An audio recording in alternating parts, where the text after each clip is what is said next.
I always make these types of videos to help young finance professionals like yourself to get started on your FP&A journey.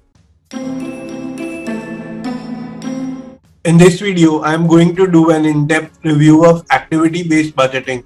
By the end of this video, you should clearly be able to articulate what is activity-based budgeting, understand the 5 steps involved in activity-based budgeting, identify the advantages and disadvantages of activity-based budgeting, and look at an example of activity-based budgeting. And if you manage to stay till the end of the video, I will share a resource which will help you practically implement activity-based budgeting. Alright, let's get into it. So what is activity-based budgeting? Activity-based budgeting is a top-down approach which determines the number of units required to achieve the output goal set by the company. For example, if we need to achieve a target of revenue of 100 crores next year, we determine how many sales, marketing, technology, and operations persons are required to reach that target. In general, many companies or departments using this method will have very limited amount of historical data. So this could be a brand new company or a department where there is no historical data. Typically, this approach is adopted for a startup company or a very new company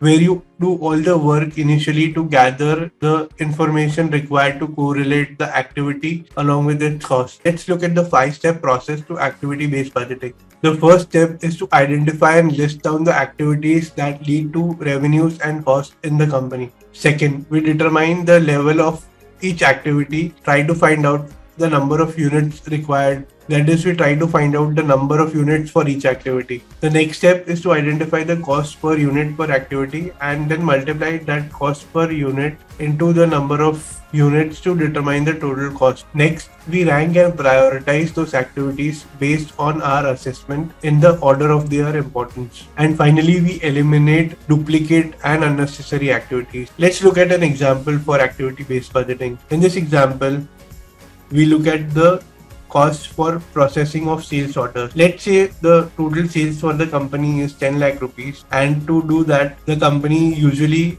gets about 10,000 orders in a year, and the processing cost per unit is 2 rupees per order. So based on that information, we can calculate the total processing cost for the year, which will be 20,000 rupees. Similarly, the company must identify all the activities, determine the cost drivers, calculate the cost per unit, and then calculate the total cost of each activity. Let's look at some of the advantages and disadvantages of activity-based budgeting. Activity-based budgeting gives more control to the management, and it also helps in eliminating the bottlenecks as it eliminates the unnecessary activities. On the disadvantages, it is time consuming and resource intensive, hence it is expensive. Please do like this video and let me know if you have any questions in the comments below.